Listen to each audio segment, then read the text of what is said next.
Okay, welcome to the press conference. आज मुद्दामून एक महत्त्वाच्या विषयासाठी आपल्याला इथं बोलवलं आहे. गेल्या अनेक वर्षापासून आपल्याला माहिती आहे की महाराष्ट्रामध्ये गुटखाबंदी केलेली आहे. आपल्या FSSAI ॲक्टच्या सेक्शन 30 अंतर्गत प्रतिबंधित जे फूड आयटम्स आहेत त्याच्यामध्ये गुटखा आणि तत्सम आयटम जे आपले आहेत त्याच्यावरती गुटखाबंदी केलेली आहे. त्याच्यावरती आपण अनेक वेळा कारवाई करतो, रेड्स करतो, फाईन करतो, FIR करतो. त्याच्यामधल्या प्रोव्हिजननुसार जेल पण होते, प्रॉसिक्युशन पण चालू आहेत. परंतु प्रोहिबिटेड आयटम असतानाही, फूड आयटम असतानाही महाराष्ट्रातल्या ऑलमोस्ट सगळ्या ठिकाणी हा गुटखा विकला जातो आणि कंझ्युम केला जातो. ही रियालिटी आपण बघतोय. मग याच्यावरती पर्याय काय? एन्फोर्समेंट तर चालू आहे, ते आपण आता जास्त स्ट्रिक्ट करत आहोत, तर ते चालूच राहील. परंतु याच्यावरती काही डेटरन्स असा क्रिएट करता येईल का की ज्याच्या माध्यमातून, कारण प्रोड्युसर तर इथं नाही आहेत प्रोहिबिटेड असल्यामुळं, ते बाहेरून आपण जे याच्यामध्ये इन्व्हॉल्व असणारे बिझनेसेस आहेत, बिझनेस पर्सन्स आहेत, ट्रान्सपोर्टर्स आहेत, रिटेलर्स, होलसेलर्स, सेलर्स, हे त्याच्यामध्ये इन्व्हॉल्व आहेत. त्या प्रकारचं रॅकेट आहे आणि ते जर उद्ध्वस्त करायचे तर आपल्याला खूप मोठ्या प्रमाणात स्ट्रॉंग स्टँड घेणं हे गरजेचं आहे. ह्या निष्कर्षापर्यंत शासन पोहोचलेलं आहे आणि म्हणून मध्ये बऱ्याच वेळेस याच्यावरती डिस्कशन पण झालं की काय केलं पाहिजे. आणि मी इथं जॉईन झाल्यानंतरही याच्यावरती आम्ही विचार केला काय करता येईल, कारण याच्यामध्ये this is a danger to public health आणि म्हणूनच तो आयटम प्रोहिबिट केलेला आहे. जर पब्लिक हेल्थला जर डेंजर असेल आणि तो आयटम प्रोहिबिट केलेला असेल तरीही त्याचा व्यापार होत असेल, तिथं ट्रान्सपोर्ट होत असेल, होलसेलर विकत असतील, सेलर विकत असतील आणि तो अवेलेबल होत असेल, तर त्याच्यावरती स्ट्रिंजेस्ट पॉसिबल ॲक्शन घेणं गरजेचं आहे. ह्या निष्कर्षापर्यंत पोहोचल्यामुळं आज दिनांक 12 जून रोजी मी मोका लावण्याचे आदेश पारित केलेले आहेत. So we have issued the order saying that MCOCA provisions will be, MCOCA कायदा, मकोका ज्याला आपण म्हणतो, Maharashtra control of organised crimes act 1999 हा आम्ही इन्व्होक केलेला आहे. ही माझी त्याची ऑर्डर आहे इश्यू केलेली. आणि या ऑर्डरच्या अनुषंगाने हा फक्त फूड सेफ्टी ॲक्ट 2006 चे कलम 3, 26, 27, 30, 38, 41, 42, 59, 63, 64 आणि 89 बरोबरच Maharashtra control of organise crimes act 99 चा sections 21D, 21E, 21F, 3, 4, 18, 21 and 23 read with code of criminal procedure 1973 किंवा भारतीय नागरिक संहिता सुरक्षा संहिता 2023 याच्या अनुषंगाने ही ऑर्डर मी आज पास केलेली आहे. एक मिनिट मला बोलतो त्या माझं पूर्ण होऊ दे, पूर्ण झाल्यानंतर विचारा ना प्रश्न. सो ही कारवाई करताना हे प्रोव्हिजन्स आहेत.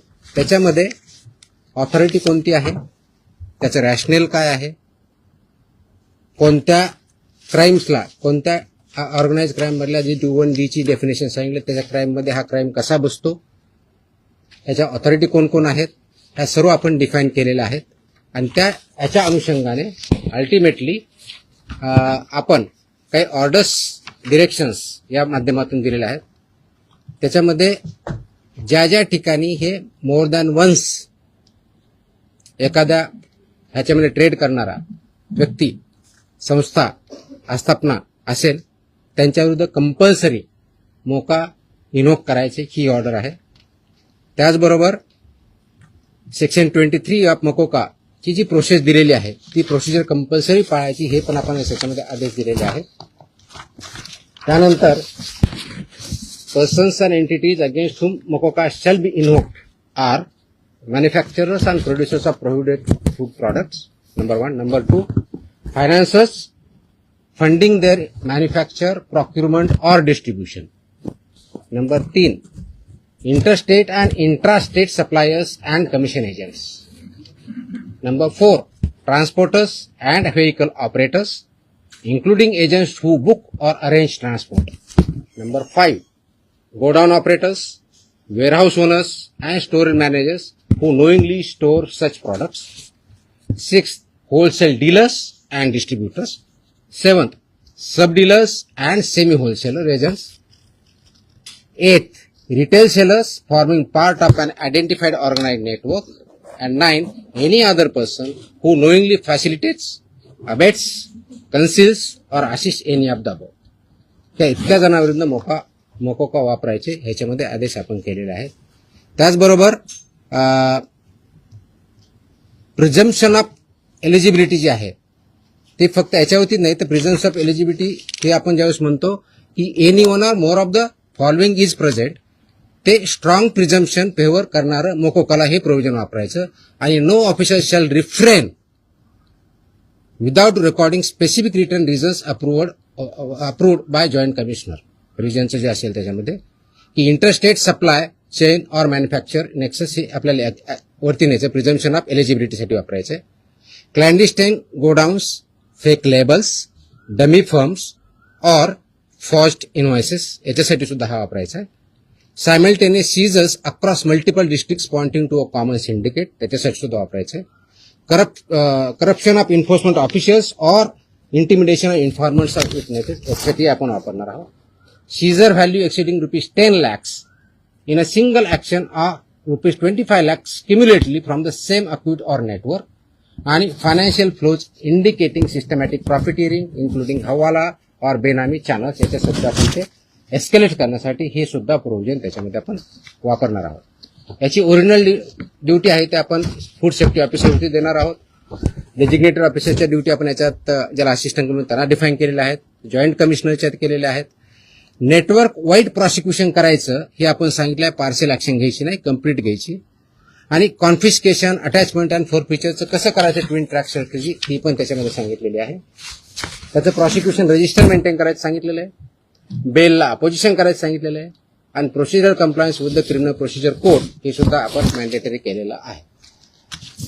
याचा सर्वांचा ऑब्जेक्टिव्ह जो आहे बेसिकली आपण मोका का वापरतोय कारण हा स्ट्रिंजंट लॉ आहे, आय अंडरस्टँड. आणि त्याचं म्हणूनच खूप थॉट करून विचार करून याच्यावरती कायद्याचे जे कलम आहेत, सेक्शन्स आहेत त्याचा अभ्यास करून this order is basically done to prosecute in the interest of food safety in violation but as an organized crime against public health. हा क्राईम पब्लिक हेल्थच्या अगेन्स्ट आहे. आणि आर्टिकल 47 ऑफ द कॉन्स्टिट्यूशन जे आहे ते स्टेटला मॅन्डेट करतं. That is where my order begins with. आणि तुम्हाला copy me देईलच, press note बरोबर ही कॉपी पण असेल so that you can go through that order. It says the Article 47 of the Constitution of India cast upon a state primary duty to improve public health and in particular to bring about prohibition of consumption of substances injurious to health. हे already आपण prohibit केलेलं आहे. त्याचं implementation व्हावं, public health improve व्हावं आणि public health जी endanger होते ते कंट्रोल करता यावं या दृष्टिकोनातून मकोका कायद्याचे प्रोव्हिजन हे प्रोहिबिटेड आयटम जे 32 म्हणजे फसाई ऍक्टच्या सेक्शन 32 अंतर्गत जे आपण प्रोहिबिट केलेले आयटम आहेत त्यांच्यावरती आजपासून म्हणजे अगोदरच लागू करू शकलो असतं पण आज आपण ती ऑर्डर काढलेली आहे and it will B implemented completely across the state of Maharashtra. Sir, जो कायदा केंद्राचा फॉरवर्ड शोधली जाते दुकानामध्ये पान मसाल्याची पुड्या आणि सुकी पुडी जे आहे ते मिक्स केल्यानंतर गुटख्यासारखा पदार्थ तयार होतो. अशा पद्धतीने चालकीला कसं रोखलं जाणार कारण तो स्पेसिफिकली गुटखा या टायटल खाली विकला जातो. त्याच्यामध्ये मिसलिडिंग ऍडव्हर्टाइजमेंट ऍक्ट आहे. तुम्हाला काही दिवसापूर्वी कारवाई केलेली बघितली. फसाईमध्ये सुद्धा मिसलीड करणं, लेबलमध्ये चुकीची माहिती देणं, इन्ग्रेडियंट चुकीचे असताना वेगळा क्लेम करणं हा सुद्धा गुन्हा आहे. त्यानुसार आपण कारवाई करतो त्याच्यावरती. दिस इज मिसलिडिंग. ते मिसलिडिंगला कायदा दुसरं मिश्रण जे असतं ते पान मसाला त्याला सुद्धा याच्या अंडर घेतलं जातं ते तंबाखू. मी तेच सांगतोय की आपल्याला कोणताही एखादी ज्यावेळेस प्रॉडक्ट असतो त्याच्यावरती लेबल कोणतं असावं, ते कोणत्या स्टँडर्डचं असावं, त्याच्यामध्ये कोणते कोणते इन्ग्रेडियंट असावे, त्याची काय व्हॅल्यू आहेत वेगवेगळ्या त्या मॅन्डेट दिले. त्याचे रेग्युलेशन्स आहेत. फसाईमध्ये रेग्युलेशन्स दिलेले आहेत, व्हेरी क्लिअरली दिलेले आहेत. त्याचबरोबर ऍडव्हर्टायझिंग आणि मार्केटिंगचे सुद्धा रेग्युलेशन्स क्लिअरली आहेत. त्याचं व्हायोलेशन जिथं जिथं होतं त्या प्रोव्हिजनचा वापर आम्ही तिथं करणार आहोत. सर, याची जेव्हा कारवाई केली जाते त्यामुळे लोकल पोलिसांची भूमिका खूप महत्वाची असते. स्पेशली बीट मार्शल आणि यांचा जो व्हिजिलन्स असतो तो अनेक नेक्सस तिकडे दिसून येतो अनेक पानटपऱ्यांवरती. ते कसं ब्रेक केलं जाणार का आपल्याकडनं कडक कारवाईची तरतूद सगळ्यांकडून. त्याच्यामुळे तुम्ही जर आता मी वाचलं व्यवस्थित ऐकलं असतं तर त्याच्यामुळे तुमच्याकडनं प्रतिक्रिया त्याच्यावरती अपेक्षित आहे. पोलीस आणि नेक्सस ज्या ठिकाणी it's not about police or FDA किंवा फूड सेफ्टी ऑफिसर्स.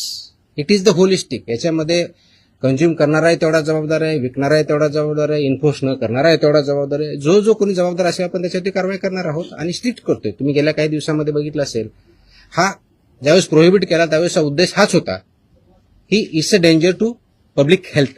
आणि ते जर टाळायचं असेल, कारण याच्यामधून काय काय आजार होतात हे मी वगैरे सांगण्याची गरज नाही. It's documented, it's in the public domain. ते करण्यासाठी आपल्याला स्ट्रिंजंट ऍक्टचे प्रोव्हिजन आपण आज का इन्व्होक करतोय? कारण जेवढ्या इफेक्टिव्हली आपल्याला करायचं होतं तेवढं होऊ शकलं ना. हा डेटाच्या आधारे तुम्हाला मी डेटा सांगतो, म्हणजे जस्ट फॉर इन्फॉर्मेशन आपल्याला हा एक असेल की आतापर्यंत गेल्या 10 वर्षात ऑलमोस्ट आपण FIR किती केलेले आहेत महाराष्ट्रामध्ये. 32चा FSSAचा जो सेक्शन प्रोहिबिट केलेला आहे याच्यावरती. जे मॅन्युफॅक्चरर्स आहेत त्यांच्या विरुद्ध 260 मॅन्युफॅक्चरर्स FIR आहेत आपले. जे पुरवठादार आहेत सप्लायर्स ते 248 आहेत. आणि पर्सन्स जे आहेत ते असे 190, असे 703 कोणते हे सॉरी ट्रान्सपोर्टर, म्हणजे उत्पादक 260, सप्लायर्स 248 आणि ट्रान्सपोर्टर्स 190, असे 703 FIR आहेत. सो FIR काय कमी केलेत अशातला भाग नाही. त्यांचं प्रॉसिक्युशन, त्यांची पुढची प्रोसेस आपण करतोय. पण आपल्याला अजूनही त्याच्यामध्ये कम्प्लीट याच्यामधून खरोखरच हद्दपात करण्याच्या दृष्टीने कारण याच्यातून झाला नाही तर पुढची स्टेप आपण घेतोय आणि ती आज आपण घेतलेली आहे. Yes please. पदभार स्वीकारला एक मिनिट. गुटखा हा 2 नंबर धंदा आहे आणि याच्यामध्ये खूप मोठं अर्थकारण आहे आणि त्याच्यामध्ये पोलीस प्रशासन सुद्धा मोठ्या प्रमाणात, खास करून बॉर्डरवरचे जे जिल्हे आहेत किंवा बॉर्डरवरचे जे पोलीस स्टेशन आहेत तर तिथून मोठ्या प्रमाणात गुटखा सप्लाय होतो. आता मी ज्या भागात धाराशिव जिल्ह्यामध्ये पोलीस स्टेशनच्या मोठ्या प्रमाणात पोलीस प्रशासन काय गाड्या पकडतं, काय गाड्या सोडतं, अशा पण आपण मी जे सांगितलंय की दोज हु आर रिस्पॉन्सिबल त्यांच्यावरती आपण कारवाई करणार, कुणी असू द्या.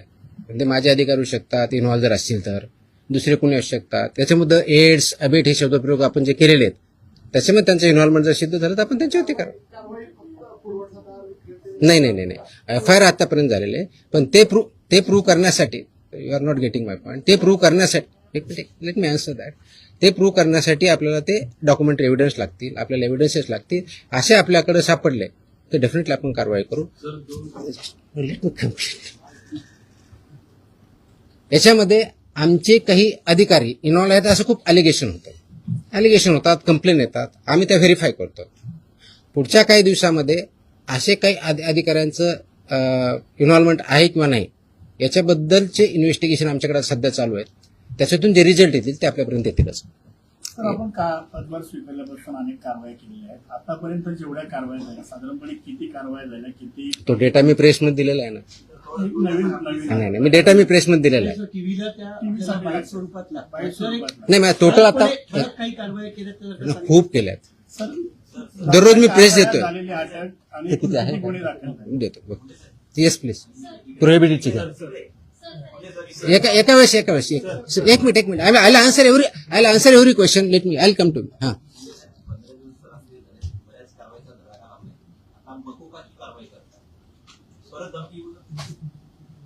मला धमकी आलेलं कुणी सांगितलं तुम्हाला? नाही, sorry, no sorry, please look at ती जुनी क्लिप आहे, कमीत कमी 10 वर्षापूर्वीची आहे. Look at the clip. आताची क्लिप नाही याची ती. दॅट वॉज नाही मला नाही आलेलं that clip. If I remember correctly, मला आठवत नाहीये, इफ आय रिमेंबर करेक्टली बहुतेक ती पुण्यातली क्लिप आहे. फेनावाजी PMPM आहे. चेकआउट. तुम्ही बघा ते क्लिप आताची नाही, मला कोणतरी पाठवली, मला कोणतरी विचारलं, मला अशी धमकी नाही आलेली. येतो मी त्यांना. Let us focus on this. There are so many issues. Let us focus on this. Please. I'll answer on this only. 2 दिवसापूर्वी संभाजीनगरमध्ये FDAच्या पथकावर दगड फेकला आणि अधिकाऱ्यांना स्कॉर्पिओ गाडी त्यांच्या अंगावर आणण्याचा प्रयत्न केला. त्यांच्यावर पण मकोका अंतर्गत कारवाई होती. आता हे जे मी gutkha exactly that's what I am saying. कारण मकोका क्लॉज वापरण्यासाठी ज्या काही प्री कंडिशन्स आहेत त्या फुलफिल झाल्या डेफिनेटली करणार आम्ही. कारण त्याला एका गुन्ह्यासाठी होत नाही. It has to be more than one offence in last 10 years. त्यांच्यावर जर झालेला असेल तर डेफिनेटली आम्ही करू. कारण त्याचं कंडिशन फुलफिल करायला पाहिजे. अदरवाईज आमचे FSSAचे ऍक्ट, BNS ऍक्ट आम्ही ते वापरतोच आहोत. आज ती जे हल्ला झाला त्याच्यावरती इमिजिएटली स्विफ्ट कारवाई पण झाली. 7 का 8 लोक त्याच्यामध्ये अरेस्ट पण झाले immediately. I spoke on with DGP also. DGPने सुद्धा इमिजिएटली त्याच्यावरती इन्स्ट्रक्शन देऊन कारवाई केली. अँड अशा प्रकारचे हल्ले आम्ही भिणार नाही. Very clearly will protect our officers आणि those who take law in to their hands will show force of the law. एक मिनिट. Yes yes. नहीं बाजूला तुमच्या बताऊंगा. मेरी हिंदी इतनी अच्छी है ही नहीं. जितनी भी टूटी फूटी है उसमें बात करूंगा. बोलूंगा. एक मिनिट तुम्हाला उत्तर दिलं ना मी. आपण एकदा मराठी पूर्ण करून घेऊया मग आपण अरे थांबा ना तुम्ही. मी इथंच आहे. मी कुठे पळून नाही चाललोय. सिस्टमॅटिक व्हायचं. भिवंडीमध्ये जे आहे ते नकली व्यक्ती अधिकाऱ्यांना अटक करण्यात आलेली आहे. त्यामुळे कशा पद्धतीने जर एखाद्या वेळी आपण ज्यावेळी थाळी टाकतो आय कार्ड असतं ऑफिसरकडे. Simple. My officers wear I card. Very clearly they show the I card. या प्रतिबंधित माल जो आहे तो बऱ्याचदा गुजरात सारख्या राज्यातून मुंबईत येतो. खास करून गुटखा असेल किंवा बऱ्याचदा भेसळयुक्त खावा देखील गुजरातवरूनच मुंबईमध्ये येतो. वाहतूक व्यवस्था करणाऱ्या अनेक लक्झरी बसेस असतात, टुरिस्ट गाड्या असतात किंवा ट्रक. यासाठी RTOची काही मदत वगैरे घेणार? मी आता वाचताना वाटलं इन्क्लुडिंग ट्रान्सपोर्टर्स. RTOची मदत घेणार? सगळ्या एजन्सी एकत्र काम करत असतात. त्याच्यामध्ये सगळ्याच एजन्सी काम करतात. आपण याच्यामध्ये मकोका लावताना किंवा हे करताना इव्हन आताचे जे FIR होत आहेत त्याच्यामध्ये आपण फक्त विकणाऱ्याला करत नाही. त्याचा ट्रान्सपोर्टरला पार्टी करतोय, त्याचा डिस्ट्रीब्युटरला पार्टी करतोय, तुमच्या ओनरला. मी तुम्हाला लिस्ट पण दिली. तर इथून पुढचे आता आल्यापासून FIRचे हे it will be right from manufacturer to seller. आताही होत आहेत, अजून जास्त स्ट्रिंजंटली होतील. So they are responsible. कायद्यामध्येच व्हेरी क्लिअरली त्याच्यामध्ये कुठेही डाऊट नाही त्याच्याबद्दल. याच्या बाहेर नका विचारू. जो आपला विषय चालला तेवढाच विचार. नाही संबंधित नाही. आजच्या विषयाशी संबंधित. तुकाराम मुंडे साहेब यांच्या विभागाचा पदभार ग्रहण करतात. तो विभाग नेहमी चर्चेत येतो. असं का होतं? त्याचं उत्तर तुम्ही द्या. मी कसं देणार आहे? आय मीन तो काय होतो तर you are better. No I cannot answer this. Simple. कारण काय येतो, लोक चर्चा का करतात, तुम्ही जास्त का पब्लिश करतात, का कुणी काय करतं, ह्याचं उत्तर मी नाही देऊ शकत. You have to analyse. त्याचं उत्तर मी कसं देऊ शकणार? सोशल मीडियावरती तुम्ही इथे आल्यानंतर प्रचंड लोकांचा पाठिंबा we are diverting. Let us not divert. No. So publish related direct आहे. नो हे जे विषय त्याच्यावरती आपण बोलू, बाकीचे विषय नाही. हा नाही याच्या अगोदर फक्त हा डेटा हा कोण प्रोहिबिटेड ना प्रतिबंध. हा आता तुम्ही जो विचारला होता प्रश्न की मी 25 मे ते 11 जून या काळामध्ये प्रोहिबिटेडच्या बाबतीत म्हणजे प्रतिबंधित आयटमच्या बाबतीतला सांगतोय, बाकीच्या नाही सांगत आहे कारण हा प्रोहिबिटेडचा विषय आहे. म्हणून तपासणी केलेल्या आस्थापना म्हणजे प्रोहिबिटेडच्या बाबतीत त्या 354 आहे. 354 बाकीचे असेल ना आपल्याकडे पुढचे केलेले ती पण असेल ना, तो पण मागवा ना. आणि ड्रगचे असेल तर ड्रगचं पण मागवा. त्याच्यामध्ये नाही सॉरी प्रतिबंधित पदार्थ आढळलेल्या आस्थापनाची संख्या 344 सापडली आपल्याला. तपासणी 354 केली, 344 मध्ये फाइंड आउट झालं. जप्त साठ्याची किंमत ह्या 344 मध्ये एक किती रुपये 3,27,24,629 rupees. 3,27,24,629 rupees. FIRs 235. Arrested people 350.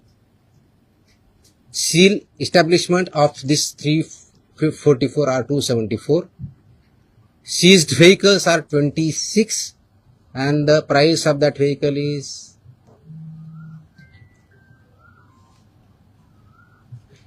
13,39,500. Sorry, 1,33,95,000. So this is about 25 मे ते 11 जून प्रोहिबिटेड आयटमच्या बाबतीत जी मोकोका आपण लावला त्याच्या बाबतीतची माहिती आहे. 26. त्याची कॉपी पाहिजे कॉपी द्या सर्वांना. Okay. So I am giving you the press note detail in Marathi. and I'm attaching the order also, so you are aware of this. Order is in English. ते आम्ही मराठीमध्ये आम्ही पाठवतो आमच्या ऑफिसला. It's a big order order आहे. जवळजवळ किती पानाची आहे? 8 पानाची ऑर्डर आहे. कारण याच्यामध्ये रॅशनिंग लिस्ट सगळं आहे. See will get this one. Rate note plus this one. हिंदीमध्ये माझी हिंदी चांगली नाही होत एवढी यार. मैं इतना बुरा लगूंगा उसमें. मैं इंग्लिश में बोल सकता हूँ. हाँ हाँ हाँ.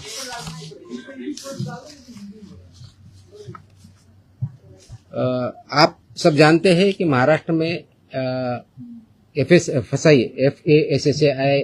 एक्ट के तहत सेक्शन 30 के अंदर प्रोहिबिटेड आइटम्स है, जैसे कि गुटखा, पान मसाला, इसमें एक आइटम्स है प्रोहिबिटेड है.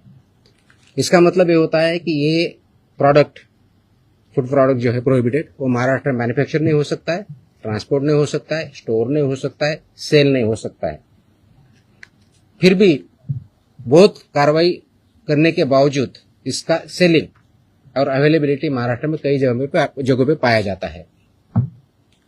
इसलिए गवर्नमेंट शासन ने ये डिस्कशन कर रही थी इस पे क्या किया जाए, कौन सा स्ट्रिंजेंट एक्ट या क्लॉज या कार्रवाई की जाए जिसकी वजह से ये एक्चुअली प्रोहिबिट होगा, क्योंकि ये दिस इज ए इंडेंजर, तो पब्लिक हेल्थ के लिए हानिकारक है. इससे पब्लिक हेल्थ इंडेंजर होती है. ये नॉलेज पब्लिक डोमेन में है. तो इसके तहत आज हमने मोकोका एक्ट जो है महाराष्ट्र का, Maharashtra control of organise crime act 1999, ये इसमें इन्वोक करने का निर्णय लिया है, लागू किया है कि जो ये बिजनेस में मैन्युफैक्चरिंग करते हैं, ट्रांसपोर्ट करते हैं, सेल करते हैं, डीलर्स है, सेमी डीलर्स है, ये सबको ये प्रोविजन के अंदर अभी कार्रवाई की जाएगी. उसकी जो प्रोसीजर दी है सेक्शन 23 के अंदर मोकोका के, वो फॉलो करके ये मैंडेटरी किया गया है कि जो मोकोका के प्रोविजंस के में लायबल है, वो मैंडेटरी हमारे ऑफिसर एफआईआर करते समय मोकोका का प्रोविजन एक्ट इन्वोक करेंगे और उनको पनिशमेंट करेंगे. इसका ऑब्जेक्टिव है, उद्देश्य है कि पब्लिक हेल्थ जो इंडेंजर हुई है इसकी वजह से, उसको पूरा तरह से रोका जाए. और वो जो हमने प्रोहिबिशन किया है आइटम्स में, उसका अवेलेबिलिटी महाराष्ट्र में कहीं न हो और लोग उसको न खाए, जिसके वजह से उनकी हेल्थ अच्छी रहेगी, उनका हेल्थ अच्छे रहने की वजह से उनका प्रोडक्टिविटी अच्छी रहेगी, और जो ह्यूमन डेवलपमेंट है, ह्यूमन ग्रोथ है, उसको भी अच्छी तरह से हो जाएगा. इसीलिए ये प्रोविजन आज हमने इन्वोक किया है. इसका ऑर्डर हमने आज as a commissioner food safety Maharashtra बोल के इश्यू किया है, और ये लागू हो रहा है और ये सब स्ट्रिक्टली आगे इम्प्लीमेंट होगा. अब तक का लास्ट 10 साल में जो मैन्युफैक्चरर्स है उनके खिलाफ 260 एफआईआर हुए हैं, जो सप्लायर्स है 248 एफआईआर हुए हैं, जो ट्रांसपोर्टर्स है 190, ऐसी 703 एफआईआर भी हो चुके हैं. इसका डेटा हमने मांगा है, उसका एनालिसिस भी चल रहा है. तो मेरी ये सुझाव है, वार्निंग है, those who are involve in this business, इधर मैन्युफैक्चरर और ट्रांसपोर्टर्स और सेलर्स और डीलर्स और सेमी डीलर्स, ये महाराष्ट्र में आप काम बंद कीजिए, नहीं तो ये कानून के हिसाब आपको कड़ी से कड़ी से आपको सजा इसमें पता है वो दिया है, इसी शासन सजा देंगे, प्रोसिक्यूट करेंगे, और हम महाराष्ट्र जो प्रोहिबिटेड आइटम है उसमें नहीं मिलने देंगे. ये जो हमने बताया कि इसमें कौन कौन आता है, तो इसमें मैन्युफैक्चरर आएंगे, manufacturer end producers of prohibited items, financiers funding जो करते हैं मैन्युफैक्चर के लिए या प्रोक्यूरमेंट के लिए या डिस्ट्रीब्यूशन के लिए, वो भी आएंगे. इंटरस्टेट और इंट्रास्टेट सप्लाईज जो है वो भी इसमें आएंगे, कमीशन एजेंट्स भी इसमें आएंगे, ट्रांसपोर्टर्स आएंगे, व्हीकल ऑपरेटर्स आएंगे, इंक्लूडिंग एजेंट्स हु बुक और अरेंज फॉर ट्रांसपोर्ट, वो भी आएंगे. गोडाउन ऑपरेटर्स आएंगे, वेयरहाउस ओनर्स आएंगे and store managers who knowingly store such products, वो भी आएंगे. होलसेल डीलर्स एंड डिस्ट्रीब्यूटर्स भी आएंगे, sub dealers and semi wholesalers भी आएंगे, एजेंट्स भी आएंगे, retail sellers forming part of an identified organise network भी आएंगे, और एनी अदर पर्सन नोइंगली, जानबूझ के उसको अबेट करता है, इंफॉर्मेशन कंसील करता है या असिस्ट करता है, ये सब कुछ चला चलेगा. सेलर है।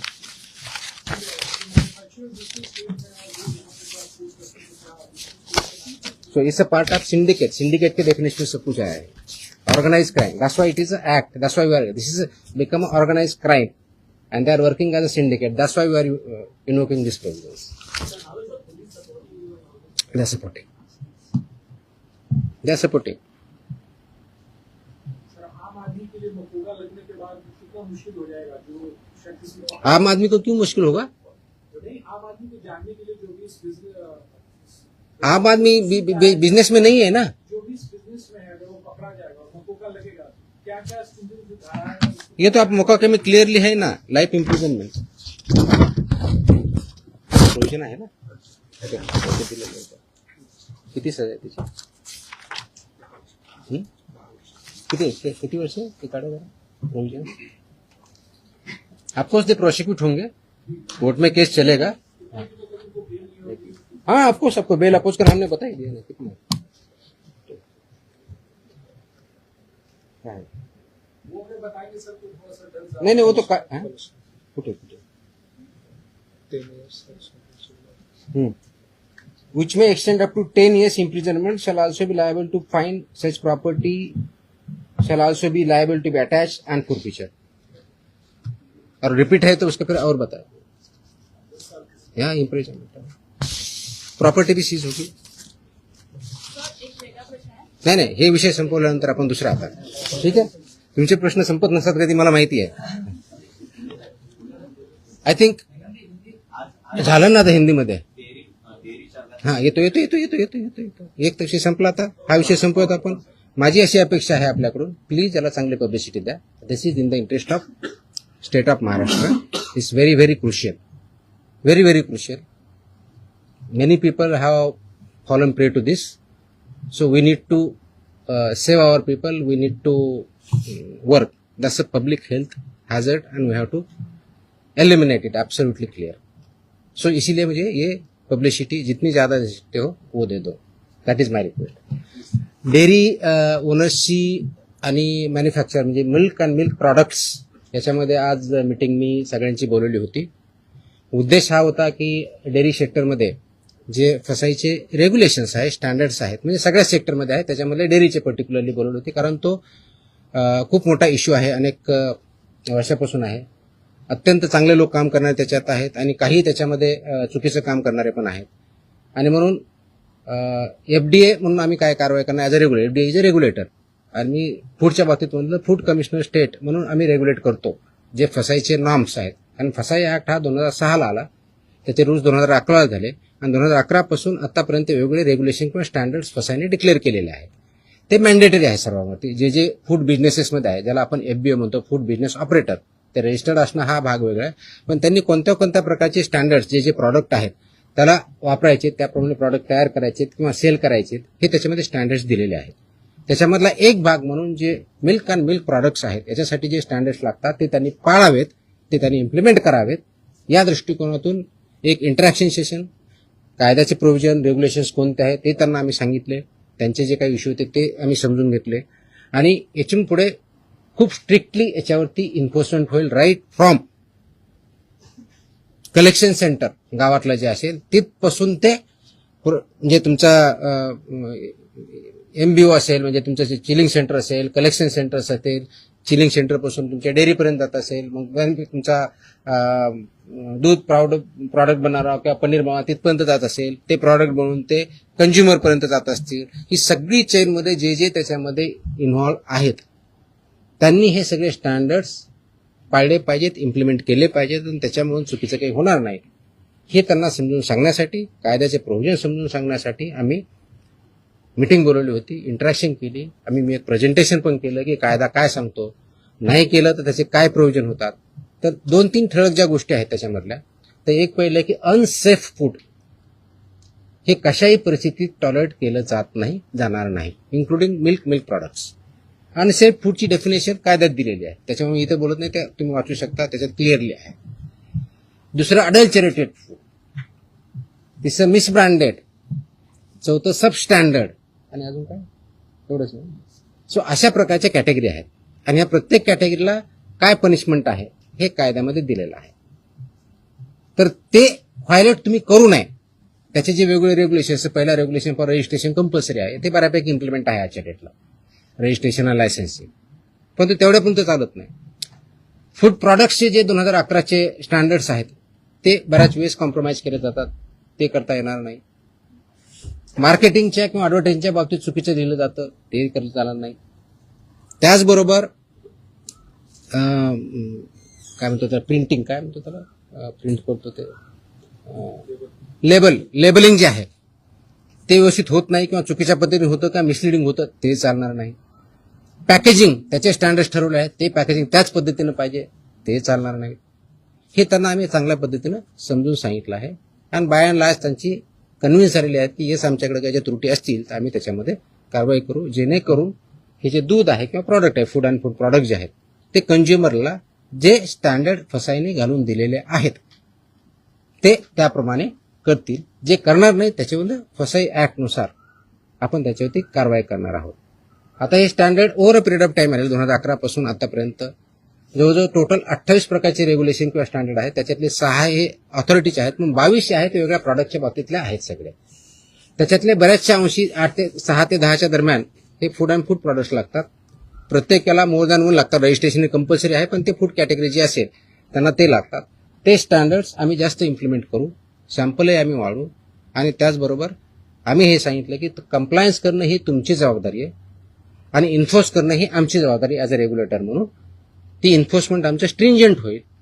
त्याच्यामुळं आपण स्वतः आपल्या आधीनिसं ज्यांच्याकडून तुम्ही दूध घेता, जे चिलिंग सेंटर्स आहेत, जे तुमचे प्रॉडक्ट्स आहेत, तुमचे प्लांट्स आहेत, त्या ठिकाणी याचं कोणतंही व्हायोलेशन होणार नाही याची काळजी तुम्ही घ्या.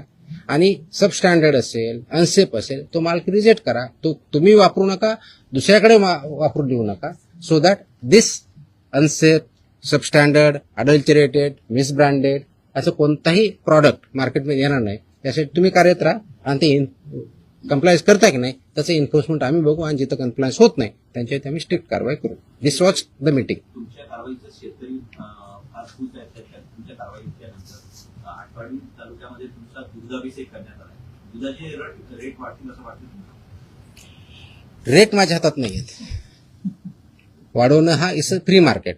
त्याच्यामुळे दुधाचा किती रेट असावं ते डिमांड सप्लायवरती ठरलं जाईल. पण आपण अडल्चरेशन बंद करू शकलो, आपण सबस्टँडर्ड दूध बंद करू शकलो, प्रॉडक्ट्स बंद करू शकलो, तर ऑफकोर्स प्युअर दुधाला डिमांड वाढेल. ऑफकोर्स मार्केट फोर्सेसनुसार त्याचे जे काही परिणाम होते ते होते. आतापर्यंत ज्या कारवाया झाल्या, अनेक जप्त केलेला माल आहे तो टेस्टिंगसाठी पाठवण्यात आलेला आहे. किती अहवाल येणे बाकी आहे? आता खास करून दूध किंवा दुग्धजन्य पदार्थ यांचे लवकर नाशवंत होतात, तर त्याची आम्ही काळजी घेत आहोत. त्याचे जे पिरियड दिलेला आहे, ड्रगच्या बाबतीत 60 दिवसाचा असतो, फूडच्या बाबतीत 14 दिवसाचा असतो, त्या वेळेतच येथील आम्ही इन्शुअर करतोय. त्याची सुद्धा मी आढावा घेतलेला आहे. आपल्याकडं 3 ठिकाणी आपल्या स्वतःच्या लॅब आहे. पुण्याला आपली हेल्थ डिपार्टमेंटची ऑलरेडी लॅब आहे, प्लस मुंबईमध्ये बीएमसीची लॅब आहे, प्लस गव्हर्नमेंट ऑफ इंडियाच्या फसाच्या पीपीपी वरती लॅब आहेत. त्याच्यामुळे आपण ते सॅम्पल वेळेत कसे होतील याची आपण काळजी घेत आहोत. मनुष्यबळा संदर्भात देखील मागे एकदा भरपूर एकाच दिवशी सर तुम्हाला परत प्रश्न यायचं नाही का असं सांगा, मी सांगू शकतो. नाही, रोज तर नाही शक्य, पण इन बिटवीन आपण भेटत जाऊ. 100 नहीं, इसमें वो प्रोहिबिटेड आइटम के लिए है. विल एज आई टेल ना, इसमें रिपीट ऑफेंसेस कितने क्या है हम देखेंगे. Will examine everything. We have collected data, we have started work on that. ये एक दिन का ऑर्डर नहीं है. It has lot of thought has gone into it. जो कंडीशन में अगर फुलफिल करता है डेफिनेटली, इसीलिए मैंने मैंडेटरी किया है ना उसको. या सरकारी रुग्णालयांना पुण्यातील आणि पिंपरी चिंचवडमधील रुग्णालयांना हिंदुस्तान अँटीबायोटिक्स कंपनीमधून औषध निर्मिती थांबवण्याचा निर्णय आपल्या विभागाने घेतला आणि औषध निर्मितीमध्ये त्रुटी आढळल्याने हॉस्पिटल औषध निर्मिती हॉस्पिटलमध्ये जे इंजेक्शन आणि सलाईन पुरवठा करतात ना, त्या पुण्यातील आणि पिंपरी चिंचवडमधील हिंदुस्तान अँटीबायोटिक कंपनीमध्ये औषध निर्मिती थांबवण्याचा निर्णय घेतला होता असं यांनी बजावलं. म्हणजे आपल्या विभागाने कुठे कॉपी येते प्रश्न आला ना. नाही, तुम्ही प्रश्न असा अजमशेवर प्रश्न नका ना विचारू. असा अजम्पशन प्रश्न नका विचार. तुमचा काय फॅक्ट्स काय ते सांगा. मग अशा आदेश बाजूला असा प्रश्न आला तर कुणी आदेश बरोबर हे तर पाहिजे माहित पाहिजे. औषध निर्मितीमध्ये त्रुटी आढळल्याने शोकॉज नोटीस बजावण्यात आली. प्लीज थोडंसं तुम्हाला समजून सांगतो. कंटेक्स्ट मध्ये मी त्या स्पेसिफिक केसबद्दल बोलत नाही कारण तुम्ही स्पेसिफिक प्रश्न विचारत नाही. मी तुम्हाला जनरल सांगतो. काय असतं की मार्केटमध्ये जे आपले ड्रग्ज असतात म्हणजे मेडिसिन्स असतात त्यांचं आम्ही चेकिंग करत असतो. चेकिंग करताना परत सबस्टँडर्ड, अडल्चरेटेड आणि याच्यामध्ये ड्रगमध्ये एक कॅटेगरी आहे स्प्युरियस किंवा मिसब्रँडेड या प्रकारचे आढळले तर त्याला पनिशमेंट ड्रग्ज अँड कंट्रोल ऍक्टनुसार आम्ही करतो. असे जर काही कॅटेगरी आढळल्या असते आमच्या याच्यामध्ये तर there is a provision called recall order म्हणतात त्याला आणि स्टेट ड्रग कंट्रोलर ते करत असतो. ती प्रोसेस आम्ही चालू केलेली आहे. म्हणजे आम्ही कुठं आम्हाला कंप्लेंट आले, मी व्हेरीफाय केलं, आम्हाला वाटलं, आम्ही सॅम्पल घेतले, त्याच्यातून आम्हाला ह्या 4 कॅटेगरीपैकी जी कोणती आलेली आहे तर तो प्रॉडक्ट मार्केटमधून फक्त हॉस्पिटलमधून नव्हे मार्केटमधून आम्ही रिकॉल करतो. त्या कंपनीला सांगतो आणि त्याची मी पब्लिसिटी पण करतो. तर तशा प्रकारच्या ऑर्डर आम्ही ज्या केसेसमध्ये आम्ही ते recall order state drug controller who is sitting here म्हणजे इथं जे आपण जॉईंट कमिशनर ड्रग HQ म्हणतो he is a state drug controller तर त्यांच्या मार्फत इश्यू करतो आणि ते कंप्लाय करतो. पर्पज असा असतो त्याच्या पाठीमागचं की जर हे चुकीचं आहे तर ते कंझ्युम होऊ नये म्हणून ते रिकॉल ऑर्डर असते आणि बाकीचे प्रोव्हिजन ज्याप्रमाणे FIR करून किंवा जे काय प्रॉसिक्युशन करायचे त्या कंपनीला आम्ही करत असतो. तर अशा आमच्या पुण्यातले जे एक आम्ही हे केलेलं आहे कोणते ते पुण्यामध्ये शेड्यूल H मधले औषधे जप्त केले होते 11.19 लाखाचे. That is Cipla company. तर त्याची आमची तिथल्या लोकलने केली पण इथून आमची ऑर्डर अजून 1-2 दिवसामध्ये रिकॉलची जाईल. त्याच्यामुळे ते प्रॉडक्ट जे असतील ते पूर्ण मार्केटमधून पूर्ण अक्रॉस कुठे असू द्या इंडियामधले कुठे असू द्या ते रिकॉल होतील. तसेच बाकीच्याही गोष्टी आम्ही कारवाई केली. That is the provision you should understand. हे रिकॉल ऑर्डर असते. It's a standard procedure as per the drug control act 1940 आणि त्याच्या अंतर्गत 1945 ची स्टँडर्ड प्रोसिजर आहे. वी आर फॉलोइंग इट ना. कदाचित अगोदर होत नव्हती नाही माहित मला माहित नाही but will follow it so that public हेल्थला त्याच्यातून डेंजर राहणार नाही आणि आपको जे प्रोड्यूस केलेलं आहे जे सेल करतात त्यांच्यावरती नियमानुसार आपले कारवाई. ओके बिफोर यू फॉरगेट एक लास्ट अजून एक आदेश मी आज पारित केलेला आहे. हा आदेश आहे ड्रग्स म्हणजे माझ्याकडे 2 सेक्शन एक फूड आहे आणि एक ड्रग आहे. हा आदेश आहे की बऱ्याच ठिकाणी आमच्याकडे कंप्लेन येतात माहिती भेटते की हॉस्पिटलमध्ये कुणी पेशंट ऍडमिट जर असेल आणि त्याला जे काही औषधी लागत असतील तर ते त्यांच्याच फार्मसीमधून घ्यायचे अशा काही कंप्लेंट असतात आमच्याकडे. By law they cannot force any hospital तिथूनच घ्यायचं मॅन्डेट नाही आहे. त्याचे आदेश आम्ही जारी केलेले आहेत. आदेश त्याची पाहिजे तो कॉपी आम्ही प्रेस कदाचित उद्या देऊ दिली का त्या पण माहितीसाठी म्हणून देतोय की ऑलरेडी केले की असं त्यांना करता येत नाही. कोणत्याही पेशंटला जर बाहेरून आणायचं हा त्यांचा चॉईस आहे. यू कॅनॉट फोर्स एनीबडी की तुमच्याच फार्मसीमधून किंवा ह्याच फार्मसीमधून किंवा त्याच फार्मसीमधून घ्या हे तुम्ही पेशंटला फोर्स करू शकत नाही. हे आम्ही सगळ्यांना ऑर्डर काढलेली आहे आणि इट विल बी इन्फोर्स्ड कारण तो सिटीजन्सचा किंवा पेशंटचा राईट आहे कुठून परचेस करायचा. त्यांना तुम्हाला प्रिस्क्रिप्शन द्यावं लागेल. प्रिस्क्रिप्शन दिल्यानंतर त्यांना जिथून आणायचे तिथून आणतील. त्याच्यामुळे यू कॅनॉट फोर्स की तुमच्याच फार्मसीमध्ये घ्यावा. तो पण आदेश आज आम्ही पारित केलेला आहे. जर डॉक्टरने लिहून दिलं प्रिस्क्रिप्शन तो त्याच्यात जो प्रिस्क्रिप्शन किंवा पुढे जे काही लिहून देईल ते फक्त त्याच्याच मेडिकलमध्ये अवेलेबल असतं. जर दुसरीकडे घ्यायला लागला तर तिथं उपलब्ध नसतं. असं का बरं होईल? हो सर आहे.